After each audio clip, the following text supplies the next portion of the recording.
हिमाचल 'ਚ ਕੁਦਰਤੀ ਆਫਤ ਆਈ। ਸੈਲਾਬ ਨੇ ਹਰ ਪਾਸੇ ਤਬਾਹੀ ਮਚਾਈ। ਜ਼ਮੀਨਦੋਜ਼ ਹੋਈਆਂ ਇਮਾਰਤਾਂ, ਪਾਣੀ ਨੇ ਚੀਰ ਦਿੱਤੇ ਪਹਾੜ। ਇਹ ਦੇਵ ਭੂਮੀ ਦਾ ਹਾਲ 1995 ਤੋਂ ਬਾਅਦ ਮੁੜ ਦੁਹਰਾਇਆ ਅਤੇ 2023 ਦਾ ਮੌਨਸੂਨ ਸੀਜ਼ਨ ਹਿਮਾਚਲ ਦੇ ਲਈ ਮੁਸੀਬਤ ਬਣਾਇਆ। पूरा हिमाचल पानी च जकड़िया नजर आया। ब्यास दरिया ने तां जो तांडव मचाया वो मंजर हर किसी ने देखा। सालां पुराने पुल टह गए, गड्डियां खिडौनियां वांग पानी च रुड़दियां नजर आईयां अते सड़कां इंज गायब होईयां जिवें कि आवाजाही कदे सी ही नहीं।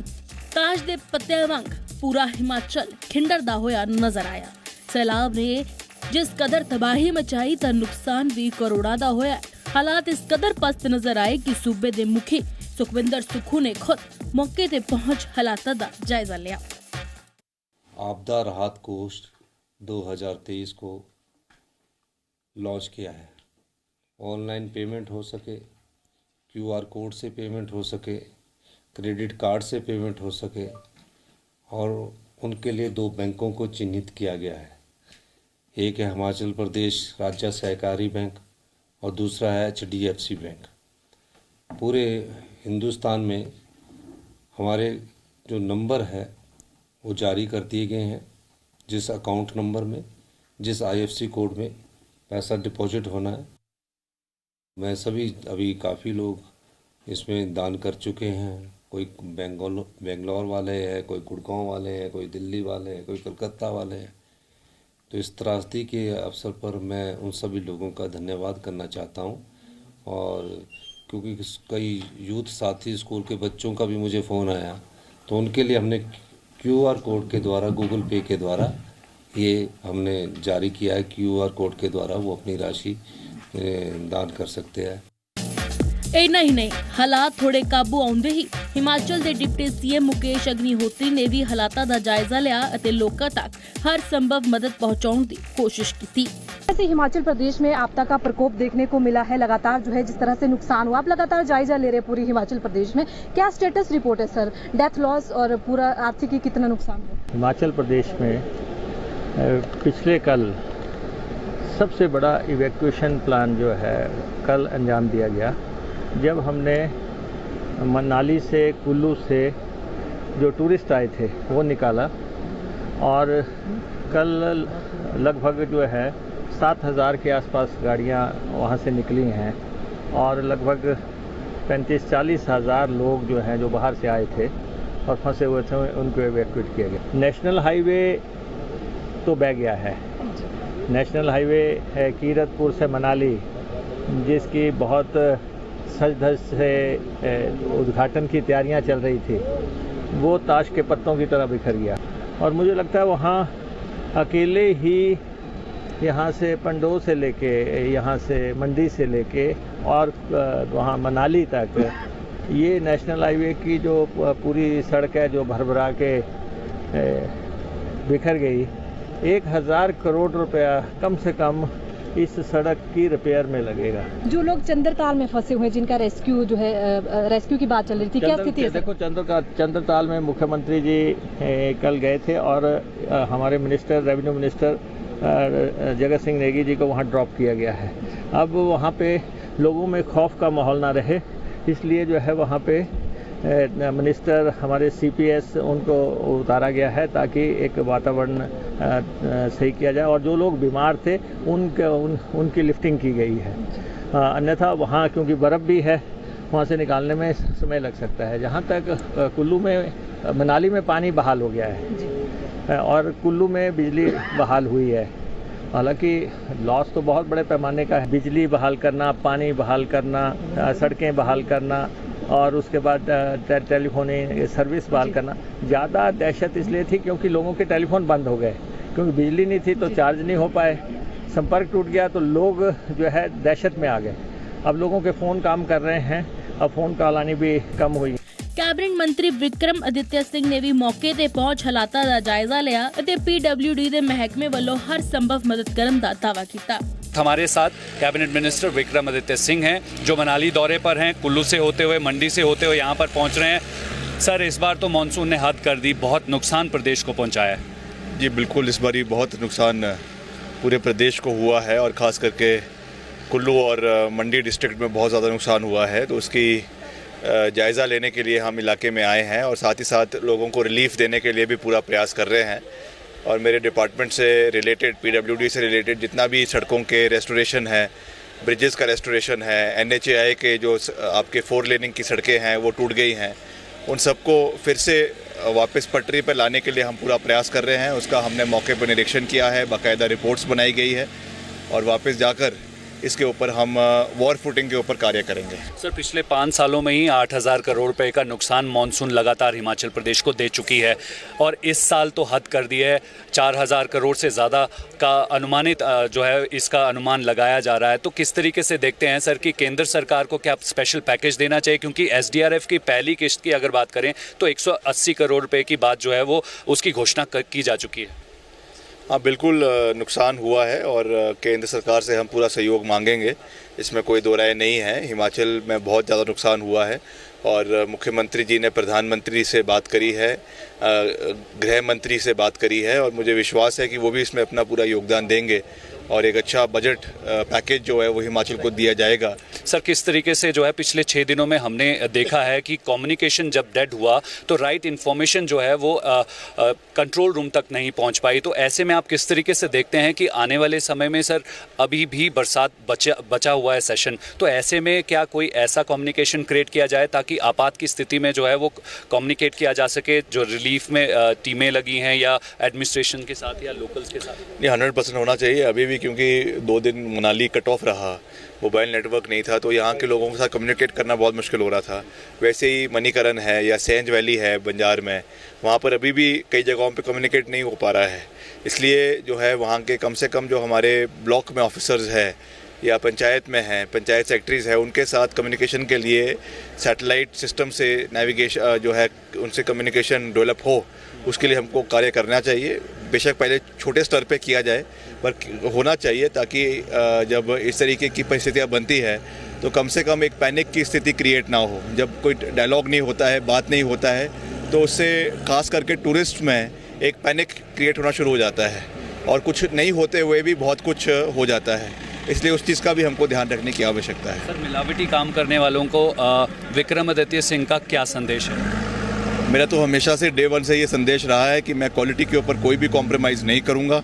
जहाँ पर भी हमें कड़ा कदम उठाना होगा हम उठाएंगे। मैंने आज प्रेस कॉन्फ्रेंस भी करी कुल्लू में, वहाँ पे भी मैंने कहा कि जिस तरीके से जो माइनिंग, अवैध माइनिंग यहाँ पे हो रही है, उसमें चाहे डिप्टी कमिश्नर है, चाहे SP है, चाहे माइनिंग ऑफिसर्स है, they should all take a very strong action against the offenders. उनके खिलाफ कार्रवाई होनी चाहिए। ਜ਼ਿਕਰ ਹੋ ਗਿਆ ਕਿ ਸਥਿਤੀ ਨੂੰ ਦੇਖਦਿਆਂ ਹੋਇਆਂ NDRF ਟੀਮਾਂ ਵੀ ਲਗਾਤਾਰ ਕੰਮ ਕਰਦੀਆਂ ਰਹੀਆਂ। ਕਈ ਲੋਕਾਂ ਨੂੰ ਮੁਸ਼ਕਲ ਪਹਾੜੀ ਇਲਾਕਿਆਂ ਤੋਂ ਕੱਢਿਆ ਗਿਆ ਅਤੇ ਰੈਸਕਿਊ ਆਪਰੇਸ਼ਨ, ਕੁਝ ਸਥਾਨਕ ਟੀਮਾਂ ਨੇ ਵੀ ਅਸਲ ਜ਼ਿੰਦਗੀ ਦੇ ਹੀਰੋ ਬਣ ਲੋਕਾਂ ਦੀ ਮਦਦ ਕੀਤੀ।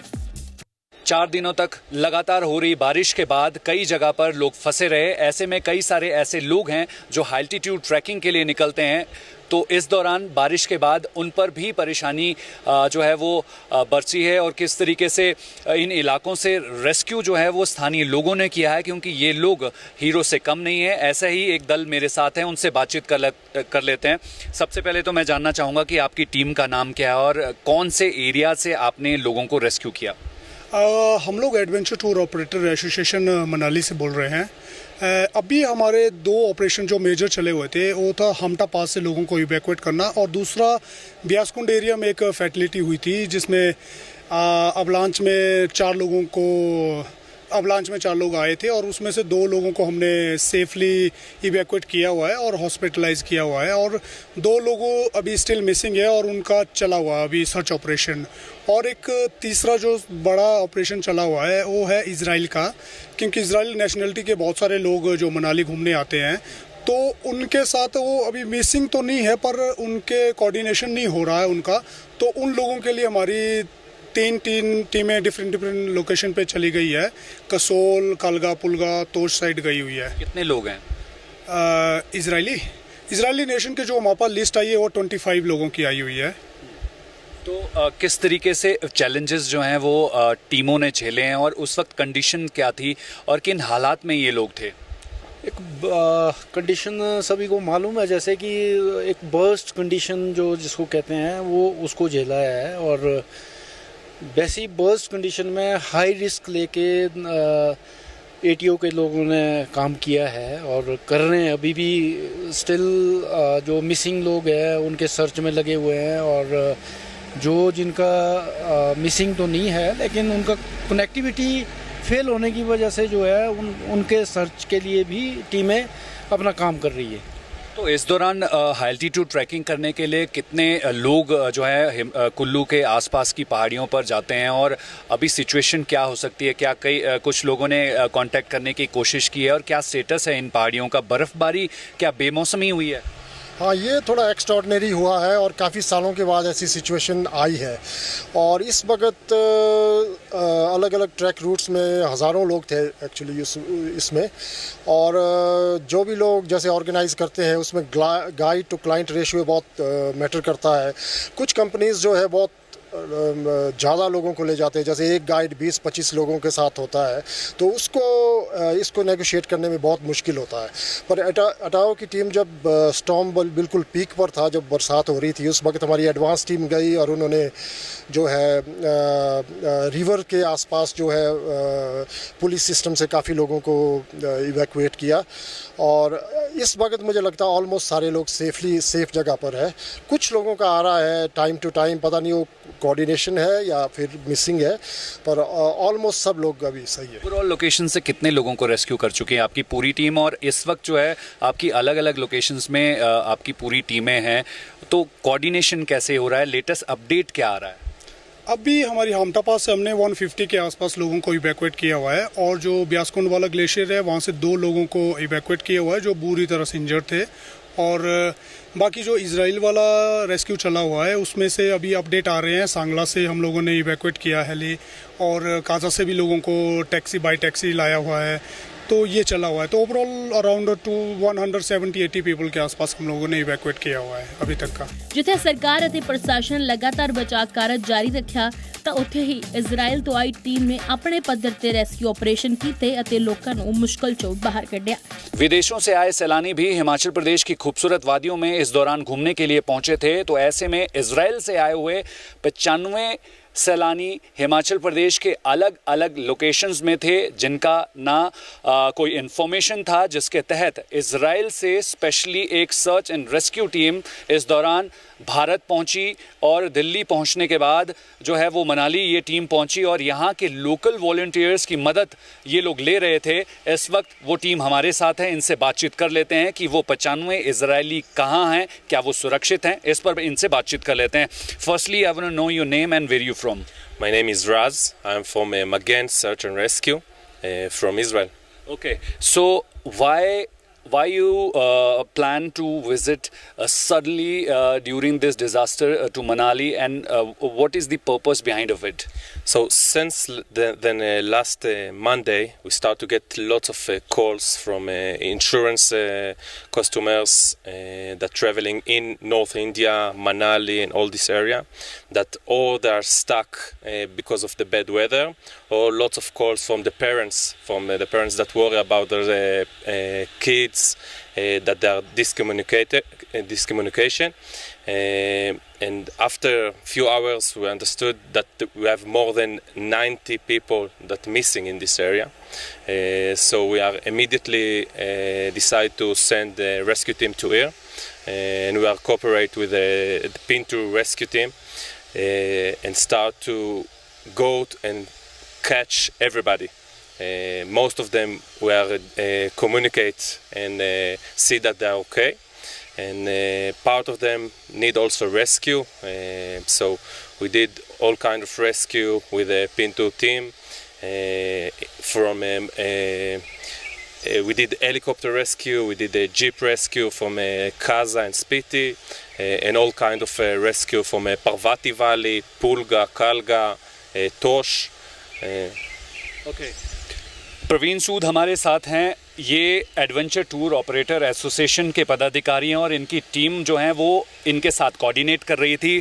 प्रवीण जी, आपसे जानना चाहूँगा कि इजराइल से इन्होंने कैसे आपके साथ कम्युनिकेट किया, और उसके बाद जो है वो कितनी टीमों को आपने इस मल्टीपल लोकेशंस पर भेजा, और ये कितने घंटे तक सर्च मिशन चला? जब ये इजराइल से इन्होंने कांटेक्ट करने की कोशिश की, हमें मनाली में 3 दिन नेटवर्क नहीं था तो कांटेक्ट नहीं हो पाया। उसके बाद जब ये दिल्ली पहुंच चुके थे तो तब मुझे मैसेज आया कि हम लोग आ रहे हैं इसके लिए। तो जब ये रातों रात मनाली पहुंचे और अगले दिन जब इन्फॉर्मेशन हम शेयर करके टीमों को भेजा तो तकरीबन 7 से 8 जगह अलग अलग टीमें एक्टिवेट करनी पड़ी हमें। अब यहाँ से इम्पॉसिबल था कि हम किसी को काज़ा भेजें, तो काज़ा में ही जो हमारे लोकल कॉन्टैक्ट्स है उन्हीं को हमने एक्टिवेट किया कि इतने लोगों की लिस्ट है, आप प्लीज़ इन तक जाइए और इनको ढूंढिए।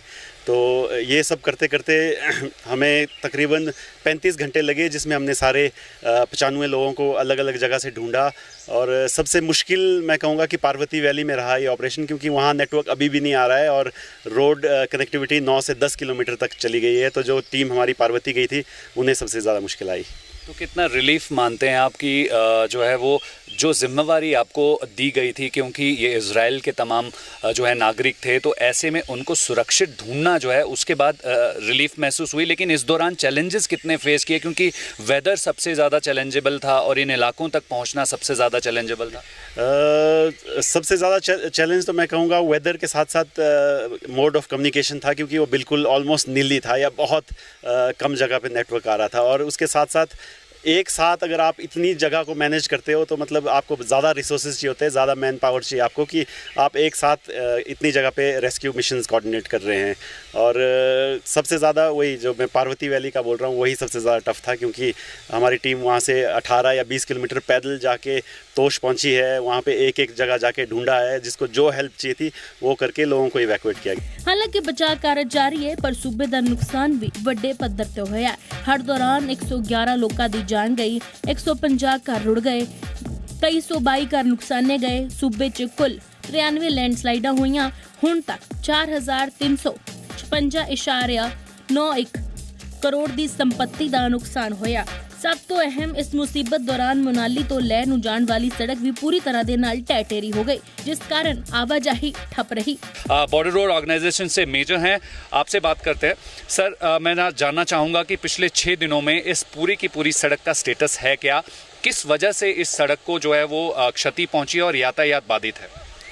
जैसे कि आप सभी को पता है कि पिछले 6 दिनों से रास्ता बंद है।